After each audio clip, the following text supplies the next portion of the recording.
अस्सलामुअलैकुम स्टूडेंट्स, कैसे हैं आप सब। My name is Hamad Zafar and welcome to Science Matrix. तो आज का हमारा टॉपिक है 10th क्लास फिज़िक्स से और टॉपिक का नाम है एप्लीकेशंस ऑफ हीट ट्रांसफ़र। जैसा कि हमने modes of transfer of heat देखे थे कि जिसमें हमारे पास आता है conduction, convection and thermal radiations. Conduction के अंदर क्या होता है, हीट ट्रांसफ़र होती है without the actual movement of particles. Atoms vibrate करते हैं, हीट एनर्जी को ट्रांसफर करते हैं एटम टू एटम, और इसमें एक्चुअल में पार्टिकल्स मूव नहीं करते। यह था हमारे पास हीट का पहला मेथड ट्रांसफर होने का। दूसरे नंबर पे हमने देखा थर्मल कन्वेक्शन। थर्मल कन्वेक्शन के अंदर क्या होता है, हीट ट्रांसफर होती है by the actual movement of particles. मतलब जैसे पानी को आप गर्म करो, नीचे से पानी गर्म होकर ऊपर की तरफ खुद जाता है, ऊपर से ठंडा पानी नीचे की तरफ आता है। यानी डेंसिटी डिफरेंस की वजह से हीट ट्रांसफर होती है पूरे के पूरे लिक्विड में या गैसेस के अंदर। इसी तरह हमारे पास थर्मल रेडिएशन था। थर्मल रेडिएशन एक ऐसा हीट को ट्रांसफर करने का मेथड था कि जिसमें हीट ट्रांसफर होती है बाय इलेक्ट्रोमैग्नेटिक वेव्स। ठीक है जी। तो आज हमने ये सीखना है कि कैसे हम इन हीट के ट्रांसफर होने के मेथड से डिफरेंट चीज़ों को बना सकते हैं और इनको हम कैसे यूज़ कर सकते हैं। अच्छा जी, तो सबसे पहले हमने ये सीखना है कि कुकिंग के अंदर, यानी किचन पैन जो होता है हमारा, कोई भी पतीला के जिसको हम बाउल कह लें, वो हम यूज़ कर रहे हैं किसके अंदर, कुकिंग के अंदर। और कुकिंग के अंदर कैसे और कौन कौन सा मेथड हीट को ट्रांसफ़र करने का इन्वॉल्व है, तो देखते हैं जी। ये हमारे पास पैन है और पैन के अंदर हमारे पास पानी पड़ा हुआ है और पानी में हमारा जो भी खाना है वो बनने के लिए पड़ा है। सबसे पहले ये हमारा स्टोव है, चूल्हा कह लें। अब ये हीट प्रोवाइड कर रहा है सबसे पहले किसको, पैन को। तो सबसे पहले पैन गर्म होगा किस प्रोसेस के जरिए, कंडक्शन के जरिए। क्योंकि पैन है हमारे पास सॉलिड और सॉलिड में हीट ट्रांसफर होती है थ्रू कंडक्शन। तो सबसे पहले पैन सारा गर्म होगा क्योंकि ये एरिया पहले गर्म होगा और यहाँ से हीट ट्रांसफर होगी उन एरियाज में या उन प्लेसेस में कि जहाँ पे ठंडी जगह है। ठीक है जी। उसके बाद क्या होगा, कंडक्शन से हीट गई किसके अंदर, क्योंकि पानी टच हो रहा है किसके साथ, पैन के साथ, तो हीट ट्रांसफर हुई पानी के अंदर। अब पानी के अंदर क्या हो रहा है कि सबसे पहले नीचे के पार्टिकल्स गर्म हो रहे हैं, यहाँ पे ये पार्टिकल्स गर्म हो रहे हैं। जब गर्म हो रहे हैं तो इनकी डेंसिटी कम होती है। डेंसिटी कम होने की वजह से ये ऊपर की तरफ मूव करेंगे, ऊपर से ठंडे पार्टिकल्स नीचे की तरफ मूव करेंगे। अब यहाँ से जो पार्टिकल ऊपर की तरफ गए तो ये होती है कन्वेक्शनल करंट्स, यानी कन्वेक्शन हो रही है, जिसमें ये है कि हीट ट्रांसफर हो रही है बाय कन्वेक्शन और पूरा का पूरा पानी क्या हो जाएगा, गर्म, और पानी के अंदर जो खाना होगा वो अच्छे से पक जाएगा।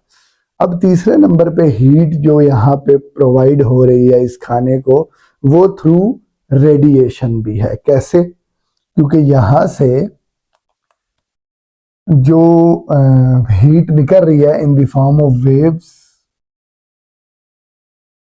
वो in the form of waves भी इस पैन को हीट मिल रही है। इसका मतलब है कि यहाँ पे तीनों मेथड यूज हो रहे हैं हीट को ट्रांसफर करने के, और डेट्स हाउ हमारा ये खाना जो है ये पक रहा है। सही है जी। इसके बाद हम आते हैं एक और सिस्टम की तरफ, जो है hot water system by convection. इसके अंदर हमारे पास सिर्फ कन्वेक्शन इन्वॉल्व है। तो ये हमारे पास एक समझ लें गीजर है या कोई भी बॉयलर है, हॉट वाटर सिस्टम है। इसमें होता ये है कि आपने इसके दो इनलेट्स हैं, यानी ये इनलेट है, यहाँ से पानी को इंटर करते हैं हम, ठंडे पानी को, और ये हमारा आउटलेट है। ये ऊपर की तरफ इसलिए है कि यहाँ से पानी, यहाँ में हमने नीचे ना एक हीटिंग फिलामेंट लगाया हुआ है एलिमेंट।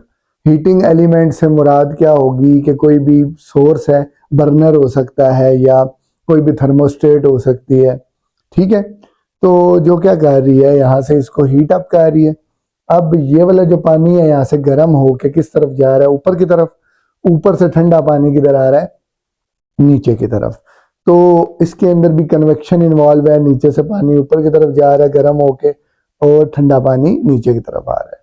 तो हमने यहाँ से गर्म पानी का एक पाइप निकाला हुआ है कि जब भी हमें गर्म पानी चाहिए होता है तो हम वो वाला टैप खोलते हैं और हमें गर्म पानी मिल जाता है। और मिक्स भी कर सकते हैं हम इसको, अगर दोनों टैप्स को हम खोलेंगे थोड़ा थोड़ा तो वो मिक्स होकर पानी आपकी तरफ आएगा, जिससे क्या होगा कि बहुत ज़्यादा पानी गर्म या बहुत ठंडा भी आपको नहीं मिलेगा, एक दरमियाना सा पानी मिलेगा। तो अगर हम देखें तो इसके अंदर कन्वेक्शन इन्वॉल्व है। पानी नीचे से ऊपर गया, गर्म हुआ, गर्म होके ऊपर की तरफ गया, ऊपर से ठंडा पानी नीचे की तरफ आया। तो यहाँ पे हमारे पास हीट का कौन सा मेथड यूज हुआ है, सिर्फ कन्वेक्शन यूज हुआ है। इसी तरह हम आते हैं heating a room by convection, यानी ये एक कमरा है, कमरे के अंदर एक हीटर लगा हुआ है, वो हीटर कैसे कन्वेक्शन परफॉर्म कर रहा है, कैसे इस कमरे को गर्म कर रहा है, वो हमने देखना है। देखें, कन्वेक्शन जो होती है इसमें पार्टिकल्स इन्वॉल्व हैं। अगर पार्टिकल ही ना हो, इस कमरे में वैक्यूम हो, तो हम यहाँ से बाय कन्वेक्शन इस हीट को पूरे कमरे में ट्रांसफर नहीं कर सकते। तो कमरे में एयर होती है। अब ये कमरे में एक साइड पे हमने हीटर लगाया हुआ है। हीटर क्या करेगा, आसपास की एयर को गर्म कर देगा। जब वो गर्म होगी तो किधर जाएगी, ऊपर की तरफ, ऐसे ऊपर की तरफ जाएगी। जब ऊपर की तरफ जाएगी तो ऊपर से गर्म और ठंडी हवाएं, ठंडी हवा किस तरफ आएगी, नीचे की तरफ। तो इस तरह से ये कन्वेक्शन परफॉर्म हो रही है। नीचे से गर्म एयर ऊपर की तरफ जा रही है, ऊपर से ठंडी एयर नीचे। तो इस तरह से पूरा सर्कुलेशन हो रही है कन्वेक्शनल करंट्स की, और दैट्स हाउ हमारा कमरा क्या हो जाता है, गर्म हो जाता है। ठीक है जी। इसके बाद है जी हमारे पास एक आखिरी मेथड या आखिरी एप्लीकेशन, जो कि एप्लीकेशन इस बारे में नहीं है कि कैसे हीट ट्रांसफ़र हो रही है। हमने क्या करना है, यहाँ पे इस एप्लीकेशन के अंदर हमने ये देखना है कि कैसे हम हीट को रोक सकते हैं निकलने से। वो मैं दिखाता हूँ कैसे। ये हमारे पास एक थर्मोस कह लें, या एक ऐसी बोतल जो हॉट एंड कूल वाली होती है, यानी अगर गर्म चीज़ उसके अंदर रखेंगे तो वो गर्म ही रहेगी, ठंडी चीज़ रखेंगे तो ठंडी ही रहेगी। इसका नाम है मेंटेनिंग लिक्विड टेम्परेचर, मतलब लिक्विड का जो टेम्परेचर है वो वही रहेगा, उसमें कोई चेंज नहीं आएगा। और वो क्यों चेंज नहीं आता, वो उसकी बनावट पे है। अब हमने ये देखना है कि कैसे हम हीट को रोक सकते हैं, कंडक्शन को, कन्वेक्शन को और रेडिएशन को। तो सबसे पहले ये हमारा अंदर लिक्विड पड़ा हुआ है, इसके अंदर गर्म चाय पड़ी हुई है या ठंडा पानी पड़ा हुआ है, दोनों केसेस में हम इसको समझ सकते हैं।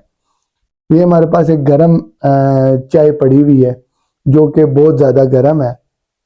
अब ये अगर आपको वॉल नज़र आ रही है इसकी, ये वॉल बनाई हुई है हमने सिल्वर की, शाइनी सिल्वर सरफेस की बनाई हुई है, और ये ग्लास मटेरियल की है। अब यहाँ पे आपको ये गैप नज़र आ रहा होगा, ये जो गैप है ना, इसमें एयर नहीं है। इसका मतलब ये गैप हमने रखा हुआ है वैक्यूम के लिए। ठीक है, ये क्यों रखा है मैं बताता हूँ आपको। इसके बाद ये एक और वॉल है हमारे पास जो कि सेम ग्लास की हो सकती है, स्टील की हो सकती है। इसी तरह ये इनर सरफेस भी हमारे पास ग्लास की भी हो सकती है, स्टील की भी हो सकती है। ये ऊपर हमने एक कॉर्क रखा हुआ है, स्टॉपर है। क्यों रखा हुआ है वो मैं बताता हूँ, अभी हम जस्ट कंस्ट्रक्शन की बात कर रहे हैं। तो इस तरह से हमारे पास ये बोतल डिजाइन है या ये थर्मोस डिजाइन हुआ है। अब हर एक चीज का पर्पज क्या है कि कोई ना कोई चीज जो है ना इसमें जो यूज हुई है वो किसी ना किसी मोड ऑफ ट्रांसफर को, यानी हीट के किसी एक मोड को रोकने के लिए लगी हुई है। तो सबसे पहले कंडक्शन को रोकने के लिए हमने किया क्या हुआ है कि ये एक वॉल है, दूसरी वॉल और इस वॉल के बीच में हमने रखा हुआ गैप, ताकि ये वाली जो हीट है इस तक तो पहुंचे। आगे हीट ट्रांसफर होने के लिए उन दो वॉल्स का टच होना जरूरी है। अब वो दोनों टच नहीं है, तो अगर बीच में एयर होती तो थ्रू कन्वेक्शन आगे हीट यहां से इधर पहुंच सकती थी, लेकिन हमने बीच में रखा हुआ है वैक्यूम। ये है वैक्यूम। वैक्यूम का मतलब नो एयर, इसका मतलब थ्रू कंडक्शन या कन्वेक्शन हीट यहां से इधर ट्रांसफर नहीं हो सकती। तो हमने कंडक्शन या कन्वेक्शन को रोकने के लिए बीच में वैक्यूम क्रिएट किया हुआ है। अच्छा, अब थर्मल रेडिएशन को रोकने के लिए हम क्या किया हुआ है हमने, देखें जी, यहां से हीट आई। अब ये आगे हमने जो सरफेस यूज की हुई है ना अंदर से, वो शाइनी सिल्वर सरफेस होता है ना, कि अगर हम थर्मोस को खोलें तो हमें बड़ी चमकती हुई नजर आती है इनर साइड उसकी। वो इसीलिए नजर आती है कि वो किस कलर की हमने बनाई होती है, शाइनी सिल्वर सरफेस। अब शाइनी सिल्वर सरफेस जो होती है वो बहुत अच्छी रिफ्लेक्टर होती है हीट की या लाइट की या वेव की।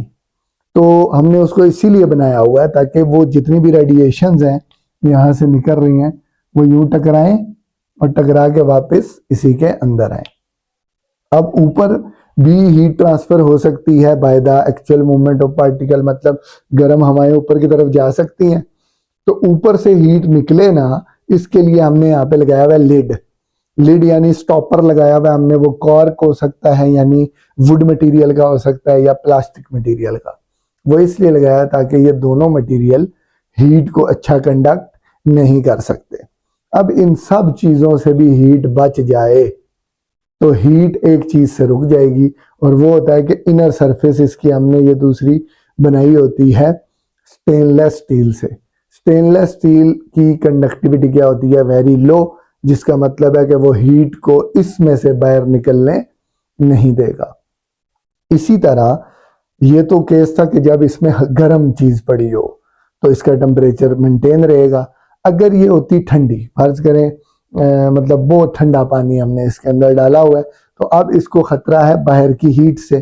तो जिस तरह ये अंदर से प्रोटेक्ट कर रहा है, इसी तरह ये बाहर से भी प्रोटेक्ट कर रहा है।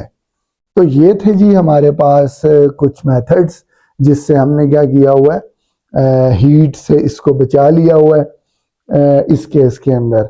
जैसे कि देखें ना, प्रिवेंट कंडक्शन को कैसे कर सकते हैं, वैक्यूम की जो वॉल के दरमियान में डबल वॉल है ना, इस डबल वॉल का पर्पज ये था कि बीच में हमने वैक्यूम बनाना था ताकि कंडक्शन और कन्वेक्शन के जरिए ये हीट ट्रांसफर ना हो सके। फिर कन्वेक्शन का भी समझ आ गया। रेडिएशन से कैसे बचे, कि अंदर से हमने इसको किया हुआ है सिल्वर कलर का, ताकि वो हीट को रिफ्लेक्ट करके अंदर ही रहने दे, बाहर आने ना दे। तो उम्मीद है मुझे कि आपको ये समझ आई होगी। आज के लिए इतना ही। किसी को कोई समझ ना आई हो वो कमेंट बॉक्स में लिख सकता है। अल्लाह हाफिज।